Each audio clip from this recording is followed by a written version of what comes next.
Hello बच्चों, क्या हाल चाल। एक बार फिर से स्वागत है आप सभी का हमारे अपने चैनल सरोज एकेडमी में।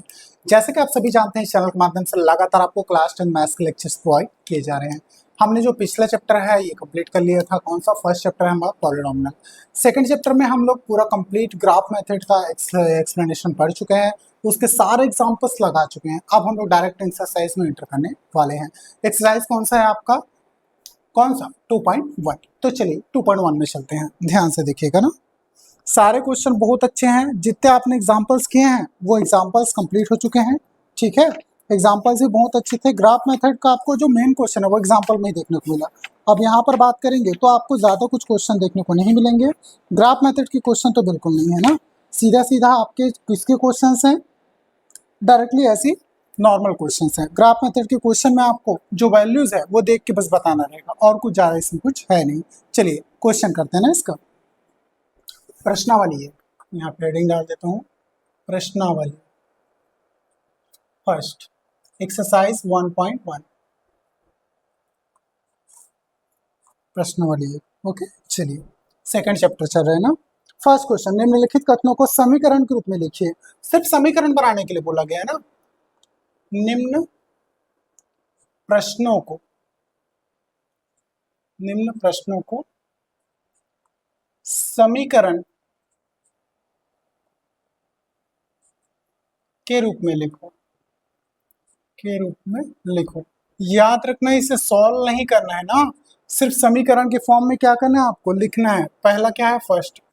चलिए आपके सामने स्क्रीन में आ गया है, बोर्ड में लिखा हुआ है पहला क्वेश्चन ना, फर्स्ट का फर्स्ट। पहला क्वेश्चन क्या बोलता है आपको? निम्नलिखित प्रश्नों के समीकरण रूप में लिखिए। बस कुछ नहीं करना है, इसका समीकरण बनाना है ना। यहाँ पर देखो पहला क्वेश्चन, एक विद्यालय के क्रिकेट कोच ने 3 बल्ले और 6 गेंदें कितने रुपए में खरीदी? 3900 रुपए में। वहीं से उन्होंने एक बल्ला और 2 गेंदें कितने रुपए में खरीदी? 1300 रुपए में। तो इसके लिए आपको समीकरण बनाना है, तो वही बस, कुछ मत करना। सबसे पहले ये देख लो, बल्ला और क्या है? गेंद है। तो मुझे नहीं पता कि एक बल्ला कितने रुपए का है, एक गेंद कितने रुपए है, तो एक x रुपए मान लेता हूँ, एक को y रुपए मान लेता हूँ। इजी हो जाएगा समीकरण मानना। तो यहाँ पर लिखोगे माना क्या? एक बल्ला, एक बल्ले की कीमत कितने मान लेते हैं हम लोग? x रुपए। बल्ले की कीमत इज इक्वल टू हो जाएगा बेटा आपका x रुपये। ठीक है, तथा दूसरा क्या हो जाएगा बेटा? एक गेंद की कीमत, एक गेंद की कीमत, इसको कितना मान लेते हैं आप लोग? y रुपये। ठीक है, तब प्रश्नानुसार, तब प्रश्नानुसार प्रश्नानुसार प्रश्न क्या बोलते हैं? 3 बल्ले और 6 गेंदे 3900 रुपए की ना, तब प्रश्नानुसार 3 बल्ले व 6 गेंदे की कीमत। चलिए ध्यान से देखिएगा ना, एक बल्ला कितने रुपए का? x रुपए का, तो 3 बल्ला 3x रुपए का। एक गेंद कितने रुपए का? y रुपए का, तो 6 गेंद 6y रुपए का। इज इक्वल टू कितना है बेटा? 3900 रुपए। ये बन गया आपका फर्स्ट समीकरण। चलिए दूसरा क्वेश्चन क्या दिया था? दूसरा क्वेश्चन देखिए, तथा दूसरा कंडीशन क्या दिया था? एक बल्ला और 2 गेंदे, तथा एक बल्ला व 2 गेंदे की कीमत। इसकी कीमत देख लेते हैं ना। चलिए एक बल्ला बोला है तो क्या हो जाएगा? 1x, या फिर x बोलो, एक ही मतलब है। 1x बोलो या x बोलो, एक ही मतलब है ना। x प्लस 2 गेंदे बोला है तो 2y हो जाएगा। कितना है? 1300 रुपए का। ये हो गया आपका सेकंड समीकरण। इन दोनों समीकरणों को आप बारी बारी से यहाँ से x की वैल्यू निकाल लो, y में पुट कर दो, इजिली आंसर आ जाएगा। या फिर आप चाहो तो दोनों जगह से x और y दोनों की वैल्यू निकाल लो, ग्राफ मेथड में पुट कर दो, कहीं ना कहीं कटेगा, वहां से आपके जो भी सॉल्यूशंस होंगे वो मिल जाएंगे। ठीक, सिंपल। यहीं तक करना था, इसको यहीं से क्लोज कर देते हैं। ये हो गया आपका आंसर, क्योंकि क्वेश्चन में इसके आगे कुछ भी करने के लिए नहीं बोला गया है। इसमें दूसरा क्वेश्चन देखते हैं, सेकेंड क्वेश्चन ना। चलिए सेकंड क्वेश्चन क्या बोलते हैं? दो संख्याओं का योग 16 है तथा उनका अंतर 8 है। दो संख्याओं का योग, दो संख्याओं का योग 16 है, 16 है तथा उनका अंतर 8 है, तथा उनका अंतर कितना है बेटा, 8 है। चलिए इसके लिए आपको समीकरण बनाना है, फटाफट बनाइए। सॉल्यूशन, दो संख्या बोला है तो सबसे पहले तो आपको दो संख्या ही नहीं पता कौन कौन सा है, तो एक को x मान लो, दूसरे को y मान लेना। माना माना दो संख्याएं, दो संख्याएं क्या क्या हो जाएंगी बेटा, x तथा y है। बस सिंपल, कुछ नहीं करना। आप क्या बोला है क्वेश्चन, तब प्रश्नानुसार, आप अकॉर्डिंग टू क्वेश्चन देखते हैं ना, प्रश्नानुसार, अकॉर्डिंग टू क्वेश्चन क्या बोला है, दो संख्याओं का योग कितना है, 16। तो भाई एक संख्या x है, दूसरी संख्या क्या है, y है, दोनों का योग कितना है, 16। तो दोनों को जोड़ देंगे तो एक समीकरण बन गया, समीकरण नंबर 1। ठीक है, सिंपल है। तथा उनका अंतर कितना है, 8 है।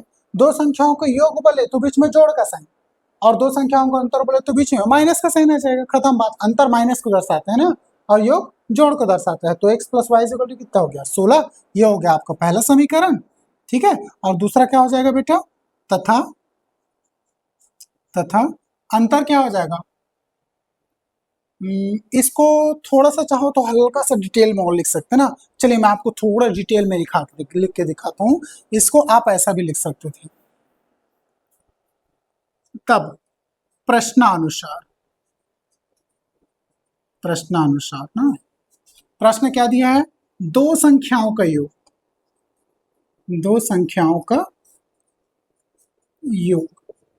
चलिए यहाँ पे दो संख्याओं का योग कितना दिया है, 16। आपको पता है पहली संख्या x है, दूसरी संख्या y है। योग बोला है ना, योग किसको दर्शाता है, प्लस के साइन को दर्शाता है। आया समझ में, तो इसको बिल्कुल ऐसा कीजिएगा, x plus y equal to कितना होगा बेटा, 16। दो संख्याओं का योग कितना है, 16। योग बोले तो बीच में प्लस का साइन, पहली संख्या प्लस दूसरी संख्या, दोनों को जोड़ोगे तो कितना आएगा, 16। ये आपका पहला समीकरण बन गया। तथा दूसरा देखते हैं ना, तथा दो संख्याओं का अंतर, ये क्या बोला है, अब ये देख लीजिए, दो संख्याओं का अंतर। चलिए योग अगर प्लस को दर्शाता है तो अंतर किसको दर्शाता है बेटा, माइनस को दर्शाता है, बोलते हो ना। 10 में 5 गया तो कितना बचा, 5 बचा। 10 और 5 के बीच में कितने का अंतर है, तो 5 का अंतर है। 10 और 8 के बीच में कितने का अंतर है बोलते हो, तो 2 का अंतर है। अंतर है बोलते हो किस आधार पर बोलते हो बेटा, उस चीजों को माइनस करते हो ना, बिल्कुल ध्यान में रखिएगा। तो दो संख्याओं का अंतर यहाँ पे दिया है, तो इसको x minus y equal to कितना लिखोगे बेटा, क्या दिया आपके पास, 8। ये हो गया आपका सेकंड समीकरण। ठीक है, इनको हम लोग सॉल्व करते तो इसका पर्टिकुलर आंसर निकलता है, एक x का निकलता, दूसरा y का निकलता, दोनों का मान निकलता था। लेकिन क्वेश्चन में सॉल्व करने नहीं बोला गया है, क्या बोला गया है, निम्न प्रश्न को सिर्फ समीकरण के रूप में लिखिए। ये देखिए हो गया, समीकरण के रूप में लिख दी आंसर। ठीक, प्लीज नोट डाउन कर लीजिए, फिर आगे बढ़ते हैं। आई होप आपने इसको नोट डाउन कर लिया होगा या फिर स्क्रीनशॉट ले लिया होगा। अब हम लोग थर्ड क्वेश्चन की तरफ चलते हैं ना, मिटा दो पूरा। चलिए चलिए, पहले का तीसरा क्वेश्चन ही है, इसको भी समीकरण के ही रूप में लिखना है ना। हेडिंग क्या है आपका, समीकरण बनाए। फटाफट आपको बनाना अब तो आ ही जाएगा, इतना तो आप सीख ही चुके हो ना। एक फल की दुकान में 2 किलो सेब, 1 किलो अंगूर का मूल्य 160 रुपए। उसी फल की दुकान पे 4 किलो सेब और 2 किलो अंगूर का मूल्य कितना है, 300 रुपए। आपको नहीं पता कि 1 किलो अंगूर का या 1 किलो सेब का मूल्य कितना है, तो उसी को मान लीजिए। 1 किलो अंगूर का मूल्य या 1 किलो सेब का मूल्य, किसी को x तो किसी को y मान लेते हैं। यहाँ पे सिर्फ वही लिखना, माना 1 किलोग्राम सेब का मूल्य, सेब का मूल्य कितना रुपए है बेटा, x रुपए है, x रुपये है। ठीक है, तथा इसके आगे है x रुपए है, तथा नीचे लिख लेना, तथा 1 किलोग्राम किसका, अंगूर का मूल्य, अंगूर का मूल्य कितना मान के चलते हैं, y रुपये है, y रुपये। ठीक है, तब आप किसके अनुसार, प्रश्नानुसार, प्रश्नानुसार ना, अकॉर्डिंग टू क्वेश्चन। अब प्रश्न क्या बोलते हैं, 2 किलोग्राम से पर 1 किलो अंगूर का मूल्य कितना है, 160 रुपए। प्रश्नानुसार 2 किलोग्राम सेब तथा 1 किलोग्राम अंगूर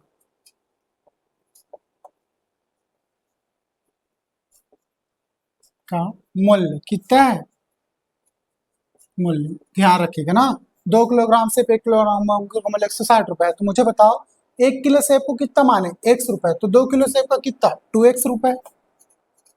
1 किलो अंगूर को कितना माने थे हम लोग y रुपए, तो 1 किलो अंगूर का यहाँ पर भी कितना हो जाएगा y, तो प्लस का y, 1 वैल्यू पे वैल्यू पे एक ही चीज है, दोनों का वैल्यू कितना था 160 रुपए। ये हो गया पहला क्वेश्चन ना। तथा दूसरा केस ले लेते हैं, आप दूसरा क्या दिया हुआ था इसमें, उसी दुकान पर 4 किलोग्राम सेब और 2 किलोग्राम अंगूर को मिलता था, उसी दुकान पर कौन सा 4 किलोग्राम सेब तथा कितना किलोग्राम अंगूर, 2 किलो अंगूर, 2 किलोग्राम अंगूर का मूल्य। चलिए अब इन दोनों का मूल्य निकालिए, कितना है 4 किलो सेब ना, तो 1 किलो सेब का मूल्य x रुपए है, तो 4 किलो का 4x। 1 किलो अंगूर का मूल्य y रुपए है, तो कितना है अंगूर, 2 किलो अंगूर का मूल्य कितना हो जाएगा 2y, इक्वल टू कितना हो जाएगा 300 रुपए। ये हो गया आपका समीकरण नंबर 2। आई होप सो यहाँ तक आपको समझ में आ गया होगा। क्वेश्चन में सिर्फ समीकरण बनाने के लिए बोला है, इसलिए आपका आंसर क्या हो जाएगा बेटा, ये हो जाएगा, इसके आगे आपको सॉल्व नहीं करना है ना। चलिए ये फटाफट नोट डाउन कर लीजिए या फिर स्क्रीनशॉट ले लीजिए। सॉल्यूशन, चलिए इसका फटाफट समीकरण बनाते हैं ना, ध्यान से ऐसे क्वेश्चन को बहुत केयरफुली रीड करना, एक बूंद भी आपका मिस्टेक नहीं होना चाहिए, थोड़ा भी केयरलेस दिखाओगे खत्म है क्वेश्चन ना, गलत हो जाएगा, याद रखना। तो इसको एकदम केयरफुली रीड करना है। चलिए देखते हैं फिर से क्वेश्चन क्या बोलता है। नरेश ने अपनी पुत्री से कहा 7 साल पहले मेरी आयु तुम्हारी आयु से कितनी गुनी थी, 7 गुनी थी। 7 साल पहले मेरी आयु तुम्हारी आयु से कितनी, 7 गुनी थी। 7 साल पहले की बात कर रहे हैं, तो सीधी सी बात है, ध्यान से सुनना। 7 साल पहले मान के चलिए उसकी पुत्र की उम्र, ठीक है, वर्तमान में कितनी मान के चलिए 10 साल, ठीक। 7 साल पहले कितनी रही होगी, 3 साल की रही होगी उसकी पुत्री, ठीक है। तो 7 साल पहले मेरी आयु तुम्हारी आयु से कितनी थी, 7 गुनी थी, ठीक है। तो उस अगर वो 3 साल की थी तो उसका 7 करो, 7 दिया 21, तो उसके पापा कितने साल के थे, 21 साल के थे उस टाइम पे ना। और अब से 3 साल बाद मेरी आयु तुम्हारी आयु की कितनी थी, 3 गुनी थी। अब से 3 साल बाद अगर बच्ची वर्तमान में 10 साल का है तो 3 साल बाद 13 साल की होगी, तो उस कंडीशन में मेरी आयु तुम्हारी आयु की कितनी हो जाएगी, 3 गुनी। तो 13 तिया कितना हो जाएगा बेटा, कितना हो जाएगा 39 ईयर्स, ठीक है। 39 साल के होंगे उसके पापा जब बच्ची कितनी की होगी, 13 साल की। इसका वास्तविकता से कोई लेना देना नहीं है ना, ये बस मैंने आपको रैंडम वर्बल बताया कि होता क्या है। चलिए यहाँ पर आपको मानना पड़ेगा हर एक चीज ना, यहाँ पर मानते हैं, माना पुत्री की आयु, पुत्री की आयु कितना मानता हूं बेटा मैं, x वर्ष, x वर्ष है, तथा नरेश की आयु, नरेश की आयु कितना मान के चलते हैं, इसका y वर्ष मान लेते हैं, y वर्ष है। तब प्रश्नानुसार ना, अकॉर्डिंग टू क्वेश्चन, प्रश्नानुसार। चलिए प्रश्न क्या बोलता है, नरेश की आयु अपनी पुत्री से कहा, नरेश ने अपनी पुत्री से कहा 7 साल पहले मेरी आयु तुम्हारी आयु की कितनी थी, 7 गुनी थी। ध्यान से सुनना ना, 7 साल पहले की बात करें तो दोनों में 7 साल पहले करते हैं ना, तो ध्यान से देखना, यहाँ पे 7 साल पहले बोला है, तो देखो नरेश की पुत्री की आयु x वर्ष थी, इसमें भी 7 साल घटा दिए, ठीक है, इज इक्वल टू उसके पिता की आयु में कितना लिया, y लिया, इसमें भी 7 साल घटा दिए ना। आप ध्यान से चलिए, ये दोनों में मैं लिख दिया 7 साल माइनस करके। अब क्या बोलता है, पुत्री ने नरेश ने अपनी पुत्री से कहा 7 साल पहले मेरी आयु तुम्हारी आयु से कितनी थी, 7 गुनी थी। अब ध्यान से देखो, ये है ना नरेश की आयु, ठीक है, और एक इसकी है पुत्री की आयु है, तो पुत्री की आयु इज इक्वल टू कितना है बेटा, नरेश की आयु। तो नरेश की आयु इज इक्वल टू कितना था, पुत्री की आयु, तो यहाँ पे नरेश की आयु इज इक्वल टू 3 गुना पुत्री की आयु, तो यहाँ पे इसको ऐसा लिखोगे, ठीक है। 3 गुना पुत्री की आयु इज इक्वल टू कितना था, नरेश की आयु ना। आज से 7 साल पहले नरेश की जो आयु है, ये कौन है, नरेश है, और ये कौन है, उसकी पुत्री है। नरेश की जो आयु है आज से 7 साल पहले इसकी पुत्री की आयु की कितनी थी, 3 गुनी थी। ये बनेगा आपका इक्वेशन, ठीक है, समझ में आया, ये क्या बनेगा आपका इक्वेशन। इसको मल्टीप्लाई कर लीजिए, कैसा हो जाएगा फिर, ये हो जाएगा 3 इंटू एक्स कितना हो गया 3x, और ये कितना हो गया 7 तिया -21 इज इक्वल टू कितना हो गया बेटा y -7 ना। केवल समीकरण बनाने के लिए बोला, इसको मैं समीकरण के स्टेज में ले जा रहा हूँ ना, ध्यान से। अब यहाँ पर देखो ये -7 है, इधर आएगा तो +7, ये 3x से उधर आएगा तो -3, नहीं सारे y को ट्रांसफर कर, y को कर दो, ये प्लस y इधर आएगा तो -y हो जाएगा ना, ये कितना हो गया 3x -y, ये -21 है उधर जाएगा तो +21, ये -7 यहाँ पे है, -21 इधर आके +21 हो जाएगा, तो 3x -y is equal to कितना हो गया बेटा 7 दूनी 14, तो ये 14, ठीक है, -7 + 21 कितना हो जाएगा 14, ये हो गया आपका पहला इक्वेशन फर्स्ट। चलिए पुनः प्रश्नानुसार दोबारा एक क्वेश्चन में चले जाइए और वहां से फिर एक आध डेटा निकालिए। पुनः प्रश्नानुसार क्या बोलता है, अब से 3 साल बाद मेरी आयु तुम्हारी आयु की कितनी 3 गुनी, अब दोनों में 3-3 साल जोड़ो, पहले 7 साल पहले बोला तो दोनों में 7-7 साल घटा दिए थे, ठीक है, फिर नरेश की आयु इक्वल टू कितना था 3 गुनी उसकी पुत्री की आयु थी, अब दोनों में 3-3 साल जोड़ दो, तो यहाँ पर अकॉर्डिंग टू क्वेश्चन फिर से x + 3 पुत्री में भी जोड़ दिए और इधर x प्लस नहीं y + 3 पिता में भी जोड़ दिए। अब क्या बोलता है, अब से 3 साल बाद मेरी आयु तुम्हारी आयु की कितनी गुनी 3 गुनी, फिर से ये मेरी आयु है मतलब नरेश की आयु है, इसकी आयु इसकी पुत्री की आयु की कितनी 3 गुनी थी, तो यहाँ 3 का मल्टीप्लाई, गुना बोले है ना 3 गुनी, जैसे ही बोले तो यहाँ पर देखो मेरी आयु तुम्हारी आयु की 3 गुनी, गुनी मतलब गुना, यहाँ भी मेरी आयु तुम्हारी आयु से कितनी गुनी मतलब गुना, ठीक है। अगर ये बोल देता मेरी आयु तुम्हारी आयु से 3 साल ज्यादा थी या 3 ज्यादा थी तो प्लस करते, गुना बोलते तो गुना किए ना, ध्यान से। चलिए अब इसको मल्टीप्लाई कर लीजिए, 3 × x कितना हो गया 3x + 3 तिया 9 इज इक्वल टू इधर y + 3 ना, ध्यान में रखिएगा। चलिए अब x को x तरफ y को एक तरफ, तो ये हो जाएगा 3x, ये प्लस y इधर आएगा तो माइनस का y, ये +9 उधर जाएगा तो -9, ठीक है, ये 3 और ये -9, तो 3x - y is equal to minus कितना हो जाएगा बेटे ये -6, ठीक है, ये मिल गया आपको एक और इक्वेशन, ये हो गया इक्वेशन नंबर 2 आंसर। सिर्फ समीकरण बनाने के लिए बोला गया, सॉल्व करने के लिए नहीं बोला गया, इसलिए मैं इसको सॉल्व नहीं करूंगा ना, 2 आपको समीकरण मिल गए, हमारा काम यहीं पे खत्म हो गया। चलिए फटाफट इसको नोट डाउन कर लो या फिर स्क्रीनशॉट, आई होप सो आपने इसको नोट डाउन कर लिया होगा या फिर स्क्रीनशॉट ले लिया होगा। अब आगे बढ़ते हैं, चलिए इसके लिए फटाफट समीकरण बनाऊंगा। सबसे पहले क्वेश्चन को एकदम प्रॉपर रीड करो, जितना बेहतर क्वेश्चन आप रीड करोगे उतना अच्छे से समझ में आएगा, उतना अच्छे से बनेगा। क्या बोला गया है, एक व्यक्ति घर से कार्यालय तक जाने के लिए 90 किलोमीटर की दूरी तय करता है। ये देखो मैंने एक छोटा सा यहाँ पे लाइन खींच दिया, ठीक है, ये मान के चलिए ये पॉइंट ए है, ये पॉइंट कौन सा है बी है, ये घर है इसका, ये क्या है घर है, और ये क्या है बेटा कार्यालय है, क्या है कार्यालय। यहाँ से यहाँ तक की दूरी कितनी है 90 किलोमीटर, कितना है बेटा 90 किलोमीटर। चलिए लेकिन वहाँ घर से के लिए वहाँ ट्रेन और टैक्सी का उपयोग करता है, व्यक्ति द्वारा टैक्सी से तय की गई दूरी ट्रेन से तय की गई दूरी की कितनी है, दूरी की दुगनी है। तो चलिए मैं मान के चलता हूँ यहाँ से यहाँ तक वो क्या हो गया होगा, इतना दूरी ट्रेन से तय किया होगा x मान लेते हैं, और इतना दूरी किससे तय किया होगा बेटा टैक्सी से तय किया होगा, इसको y मान लेते हैं, खत्म बात, बस एक्स वाई मानो यार, बाकी कुछ नहीं है, ठीक है, ये x मान लिया और ये y मान लिया। चलिए अब ध्यान से क्या बोलता है, व्यक्ति द्वारा टैक्सी से तय की गई दूरी ट्रेन से तय की गई दूरी की कितनी गुनी है बेटा दुगनी है।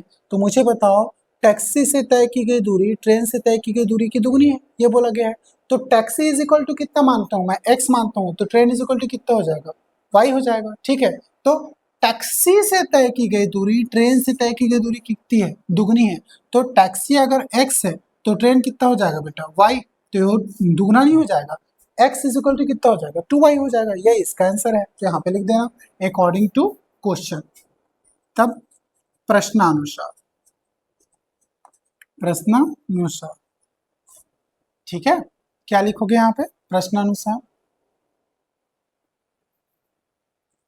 प्रश्नानुसार ना, व कार द्वारा तय दूरी, तय दूरी, देखो ट्रेन से टैक्सी और कार द्वारा तय दूरी की बात करते हैं तो x + y इक्वल टू कितना हो गया 90, दोनों मिलकर टोटल 90 किलोमीटर चले होंगे ना, मुझे नहीं पता कौन कितना कितना दूर चला है, एक को x मान ले दूसरे को y मान ले। ये हो गया आपका समीकरण नंबर 1।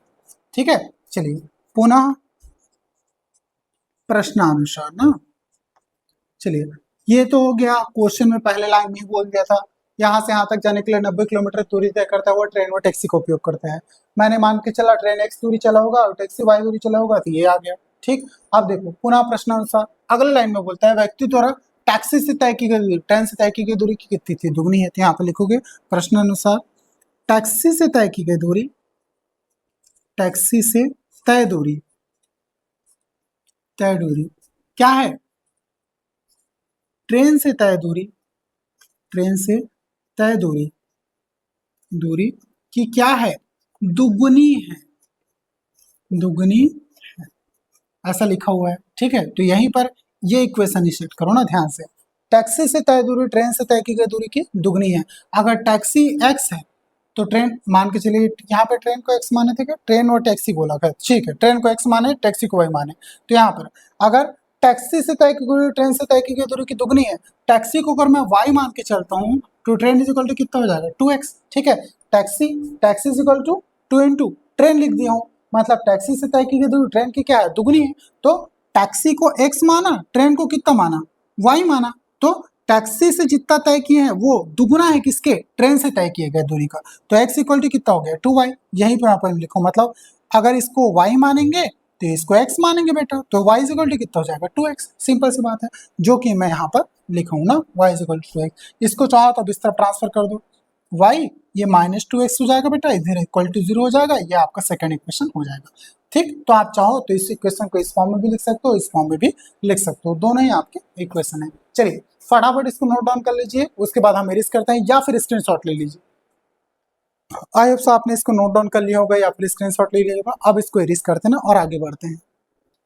सेकंड क्वेश्चन लेते हैं, देखिए ये पूरा वर्बल है, ठीक है, मैं कुछ भी सॉल्व करके नहीं दिखाऊंगा। आप अभी तक इतना ग्राफ को क्वेश्चन सॉल्व कर चुको ना 4-5, यार ये तो हलवा है, आप आसानी से बना लोगे। दूसरा क्वेश्चन देखो, निम्नलिखित समीकरणों के आलेख चित्र को देखकर उनके हल के बारे में पता करें। आपको पूरा का पूरा डायग्राम दिया है और देखिए दोनों लाइन को खींचा गया और लाइन पे दोनों के दोनों लाइंस जो खींचे हुए हैं वो किसी एक पर्टिकुलर पॉइंट पे इंटरसेक्ट कर रहे हैं, आपको दिख रहा होगा, देखिए 2 और 3 पे इंटरसेक्ट कर रहे हैं ना, ये वाला देखिए यहाँ पे दिख रहा होगा, ये देखिए 2-3 पे इंटरसेक्ट कर रहे हैं, जिस पर्टिकुलर पॉइंट पे इंटरसेक्ट कर रहे हैं वहीं पे आपको x और y के मान मिलेंगे। यहाँ पर क्या पूछा है, इसका खाली स्थान हल है और x और y के मान क्या होंगे, भाई कौन सा हल है, अद्वितीय हल है। ठीक है, मैंने बताया था यूनिक सॉल्यूशन जिसको बोलते हैं। अगर एक लाइन दूसरे लाइन को किसी पर्टिकुलर एक ही पॉइंट पे कट करते हैं तो यहाँ पर क्या प्राप्त होता है, अद्वितीय हल प्राप्त होता है। अद्वितीय हल मतलब यूनिक सॉल्यूशन, यूनिक सॉल्यूशन। ठीक है, ये चीज याद रखिएगा, इसी को हम लोग बोलते हैं अद्वितीय हल। यहाँ पे x का एक पर्टिकुलर मान होगा, y का भी एक पर्टिकुलर मान होगा, जो कि आपको दिख रहा है। x और y के मान यहाँ पर 2 और 3 है ना, क्या है, x इक्वल टू 2 है और y इक्वल टू कितना है बेटा 3 है, बस खत्म, ये हो गया इसका आंसर ना। दूसरे का आ किसका है, दूसरे का आ का सॉल्यूशन कुछ ऐसा मिलेगा आपको। ठीक, चलिए अब दूसरे का कौन सा देख रहे हैं हम लोग, बा, दूसरे के बा में आओ। दूसरे के बा में अभी आपको दिया हुआ है, ठीक है, इसमें देखिए एक लाइन दिया हुआ है, एक लाइन के ऊपर में क्या है, दूसरा लाइन है। ठीक है, दोनों लाइन एक दूसरे की क्या है, ओवरलैप कर गए हैं और यहाँ पे खाली स्थान दिया है, कौन सा हल है पूछा है और x और y का मान पूछा है। भाई एक लाइन अगर दूसरी लाइन के रूप में क्या हो जाए, एक लाइन, ठीक है, ये ध्यान से देखना मैं कर रहा हूँ, मैंने सिखाया आपको ना, अगर एक लाइन के ऊपर दूसरा लाइन क्या कर जाए, ओवरलैप कर जाए, क्या कर जाए, ओवरलैप कर जाए, इस केस में आपको इनफाइनाइट सॉल्यूशन मिलते हैं ना। हर एक पॉइंट पर ये लाइन एक दूसरे को टच करती है तो हर एक पॉइंट पर क्या मिलेगा, आपको सॉल्यूशन मिलेगा। ठीक है, तो इसे हम लोग कौन सा केस बोलते हैं, इनफाइनाइट सॉल्यूशन का केस बोलते हैं। क्या बोलते हैं, इनफाइनाइट सॉल्यूशन का केस ना, याद रखिए। ठीक है, और इसे ही हम लोग क्या बोलते हैं, अनंत हल, हिंदी में क्या बोलते हैं, अनंत हल। ठीक है, या फिर अनेक हल बोलते हैं, क्या बोलते हैं, अनंत हल या फिर अनेक हल, तो ये उसका सॉल्यूशन है। तो यहाँ पर x और y के कोई भी मान नहीं मिलेंगे तो आप अनंत हल इसका सॉल्यूशन लिख दोगे। चलिए नेक्स्ट वाला देखते हैं, और है कि इसमें, हाँ सा भी है, दूसरे का सा, ये वाला देख लीजिए। इसमें 2 लाइनें हैं और दोनों लाइनें एक दूसरे को कहीं पे भी नहीं काट रहे हैं, ऐसे साथ साथ चल रहे हैं। अगर 2 लाइनें साथ साथ चले और एक दूसरे को कहीं भी ना काटे तो आपको कोई सॉल्यूशन नहीं मिलेगा। तो इस कंडीशन को हम लोग क्या बोलते थे? नो सॉल्यूशन बोलते थे। क्या बोलते थे? No solution. भाई कोई सॉल्यूशन मिलेगा ही नहीं, क्योंकि यहाँ पे कुछ कोई भी लाइन एक दूसरे को नहीं काटेगी। इसी को हिंदी में बोलते हैं कोई हल नहीं। क्या बोलते हैं बेटा? कोई हल नहीं। तो एक्स और वाई का कोई मान भी प्राप्त नहीं होगा। ठीक है, ये दोनों केस देखने को मिल जाएंगे। चलिए दूसरे का, उसके बाद द है ना, दूसरे का ए बस हो गया, ये द देख लेते हैं। द में देखो, चलिए द में देखोगे तो यहाँ पर देखिए फिर से द में ये वाला जो लाइन है, दोनों लाइन एक दूसरे को किसी एक पर्टिकुलर पॉइंट पे काट रही है ना। जिस पॉइंट पे काट रही है उसका मार्किंग देखिए, -1 और 2 लिखा हुआ है, दिख रहा है आपको -1 और 2, तो उसको वही आपका मान हो जाएगा। तो यहाँ पे ये दोनों लाइनें एक दूसरे को एक पर्टिकुलर पॉइंट पे काट रहे हैं ना, ऐसा कहीं गया है।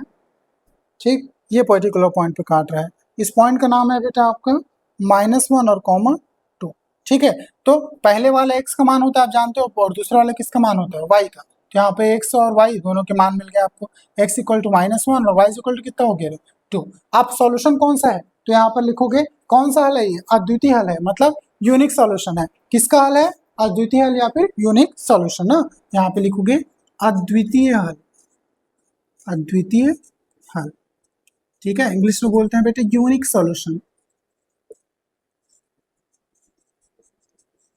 ओके, चलिए ये हो गया आपका ये पूरा एक्सरसाइज कंप्लीट। सो यार कैसा लगा वीडियो? अगर वीडियो अच्छा लगा हो, इन्फॉर्मेटिव लगा हो, तो प्लीज चैनल को लाइक एंड सब्सक्राइब करना ना भूलिएगा। और आपके मन में कोई भी डाउट हो वीडियो लेक्चर से संबंधित तो प्लीज कमेंट बॉक्स में कमेंट कर दीजिएगा।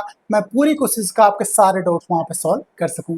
चलिए मिलते हैं नेक्स्ट वीडियो में ऐसी इंपॉर्टेंट इन्फॉर्मेशन के साथ। और हाँ यार, आप बिल्कुल भी शेयर नहीं करते हो तो प्लीज, अगर अच्छी चीजें हो ना तो शेयर करना चाहिए। जितने ज्यादा लोग बढ़ेंगे, आप शेयर करोगे तो अच्छी नॉलेज सबके पास पहुंचेंगे ना। तो नॉलेज को पढ़ने का, उनको समझने का, ठीक है, सबका अधिकार होता है। तो यार जितना ज्यादा हो सके शेयर करो, ताकि हम आपको ऐसे ही बेहतरीन कंटेंट आपको लगातार प्रोवाइड करते रहे।